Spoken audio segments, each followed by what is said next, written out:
got him, man. Y'all keep watching this show. Let's go. You already know. My homie Steven Brown right here, boy. Yes, sir. Yes, sir. Come Debo. Who? Debo.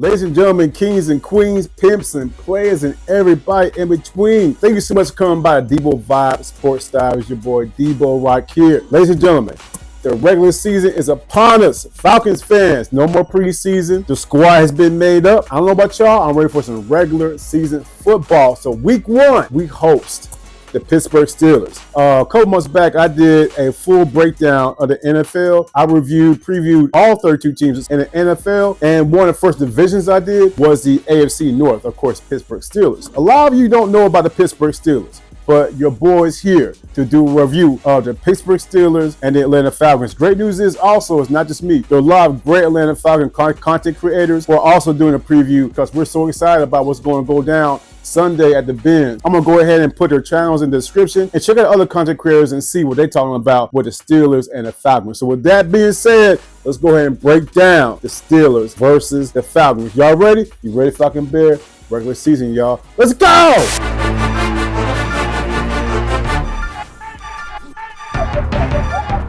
All right, y'all, let's go ahead and talk about the Atlanta offense versus the Pittsburgh defense. Now, Atlanta has first-year offensive coordinator Zach Robinson versus defensive coordinator for Steelers, Tyrell Austin. Now, in reference to Tyrell Austin's defense, the second half of last year, that defense came on strong. That defense led the NFL in total defense, averaging just 272 yards a game the second half. They led the NFL. That brings up the topic of Kirk Cousins, right? So Kirk Cousins, this will be his first live action, y'all, since week 8 of last year when he tore his ACL. Kirk Cousins and Zach Robinson, they got to work in the core. They got to work together to ease Kirk Cousins to the offensive scheme. Let him get acclimated. Keep things simple for him and let him get into the rhythm. Now let's go ahead and discuss the run game briefly. The Atlanta Falcons have one of the superior offensive line in the NFL. And the beneficiaries of that will definitely be Bijan Robinson as well as Tyler Allgeier. Both should benefit with the inside run scheme of Zach Robinson. The Steelers defensive line is coached by defensive line coaching savant Carl Dunbar. He's been doing it for about 2 decades now. Cam Hayward is the mainstay of the defensive line, along with Keanu Benton as well as Larry Ogunjobi. Look for guys like Matthew Bergeron and Chris Lindstrom to do yeoman's work and challenge the defensive line for the Pittsburgh Steelers. Now, going back to Kirk Cousins, he has to be aware of newly acquired linebacker Patrick Queen from the Baltimore Ravens. Patrick Queen has the ability to patrol the entire field, but as well as show his presence and dominate inside the box to help support the run. Queen has tremendous ability, tremendous vision. Lastly, I'm going to go ahead and touch on our wide receivers. And I definitely want to touch on a matchup that should definitely benefit all of our receivers. One matchup I want to talk about is Drake London versus Joey Porter Jr. Now, Joey Porter Jr. has physicality, and he can match Drake London's physicality. Drake is about 6'4", 6'5", but Joey Porter Jr. he averages about 6'2", 6'3", about 210. But the thing about this with Tyrell Austin's defense, they don't always do man-to-man. They do a lot of zone. So which means that Joey Porter Jr. will not just be on Drake.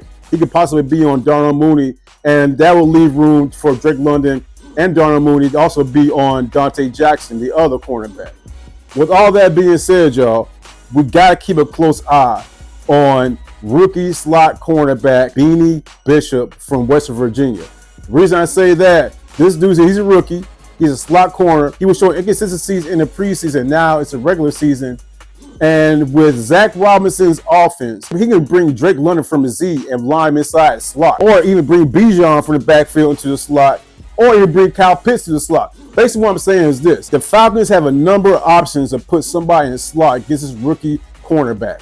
Now, of course, the Steelers got to know this. So with that being said, the Steelers do have all-pro safety Minkah Fitzpatrick back there, and he has to be able to help out Bishop. So depending on the pass scheme that Zach Robinson does, it could be a total mismatch for the outside, which will allow receivers to go out there and shine under Zach Robinson's offense. And I know for a fact at that point, Kirk Cousins is going to want to sling that ball all over the damn place. In closing, we know about T.J. Watt. We know about Cam Hayward. We know about Minka Fitzpatrick. Falcon fans, one guy I want you guys to pay close attention to is outside linebacker Alex Highsmith. Alex Highsmith last year had 7 sacks. Year before last, he had 14.5 sacks. In his 4-year career, he's had 29.5 sacks. Command, spin, move, speed to power, all that. But one thing I want us to pay attention to is this. Alex Highsmith plays on the same side as Cam Hayward, right? So you got Alex Highsmith on the outside of Jake Matthews, and you got Cam Hayward playing the 4-eye inside of Jake Matthews' shoulder. So the left side, which is Matt Bergeron and Jake Matthews, they can get a workout with those 2 pass rushers.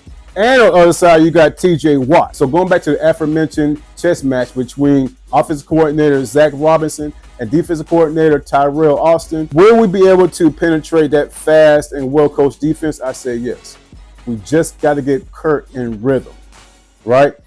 Zach Robinson has to get him in a situation to move the chains and get comfortable. And then at that point, have Kurt slinging ball all over the place. Kurt has the football acumen and enough talent around him to have the offense capitalize against that defense. Let's go!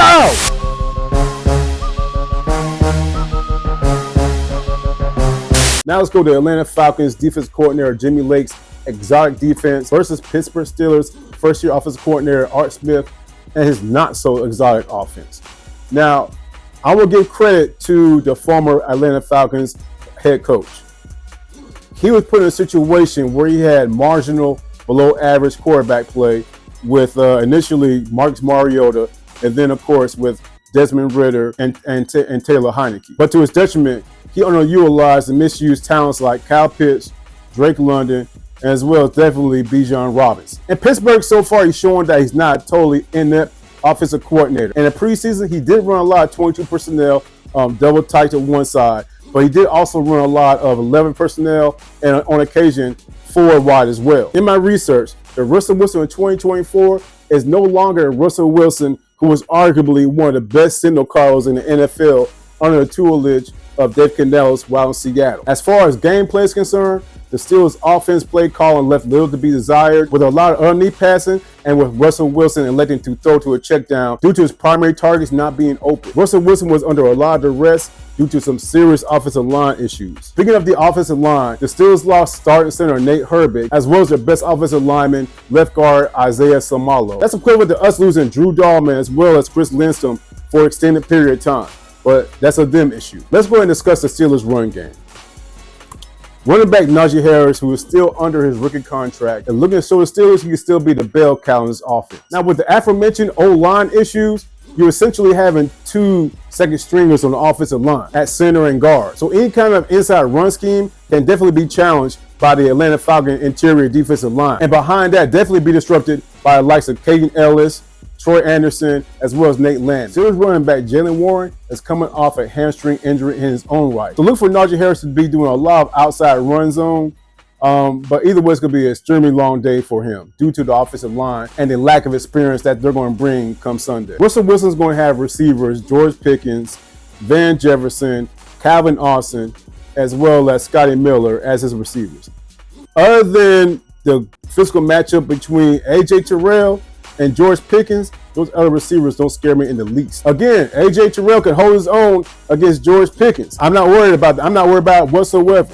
So Mike Hughes guarding Van Jefferson or Scotty Miller perhaps, or even Calvin Austin, he should be feeling good because knowing that A.J. Terrell is going to guard George Pickens, that should allow Jesse Bates III, Justin Simmons, or even Richie Grant to help Mike Hughes, or even help out D. Offer or Clark Phillips in the slot. In closing on rushers, Matthew Judon, Zach Harrison, as well as Lorenzo Carter, they should be peeling their ears back and getting ready to meet at the quarterback. As they call it meeting at the quarterback, meaning getting multiple sacks. So if Russell Wilson does not release that ball in a timely manner, it could be a very, very long day for him as far as the TFLs and getting sacked. And peep game, y'all, I hadn't even brought the potential ascendancy of Grady Jarrett. You don't think he's not going to want a sack in this game? For sure. So in this chess match between Art Smith and Jimmy Lake. Jimmy Lake's exotic defense, a lot of pre-snap motion associated with the front seven can confuse the young offensive linemen and make it a very, very long day for Russell Wilson and that Pittsburgh Steelers offense. So with all that being said, in reference to the chess match, who wins? I would say checkmate goes to Jimmy Lake. We have a return. He kicked it 100 miles. Long spiral to the 21-yard line to Dion to the 30. Dion out to the 35. Dancing 40, 45, 50, 45, 40, 35. Dion 20, 15, 10, 5. Dion Sanders. All right, y'all. Again, the first game is upon us. The first game of the year will be at the Benz. I'm gonna try my best to get there, do some tailgating. I don't have tickets.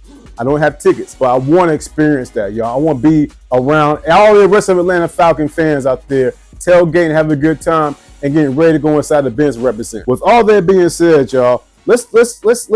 I'm a football historian. I love the NFL. Let's go ahead and take this all in right here. You got the teacher versus the pupil, right? You got Mike Tomlin versus Raheem Morris, right? They know each other for about almost 30 years since Mike Tomlin's days at William & Mary.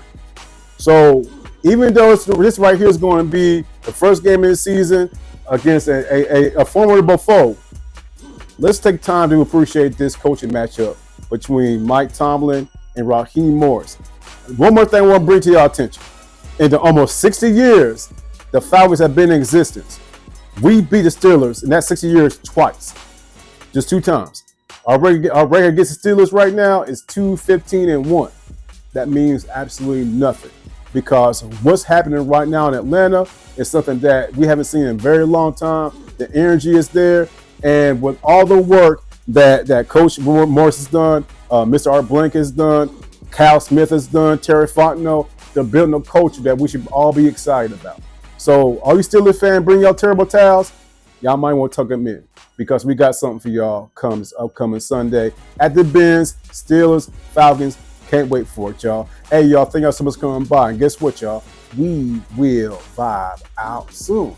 All right. Hey, y'all, guess what? I see greatness in you like you see greatness in me. Man, I love y'all, man. From the top of my head, soles of my feet, it's your boy, the one and only Debo Vibes right here, man. Please make sure you check out all the rest of the Atlanta Falcon content creators.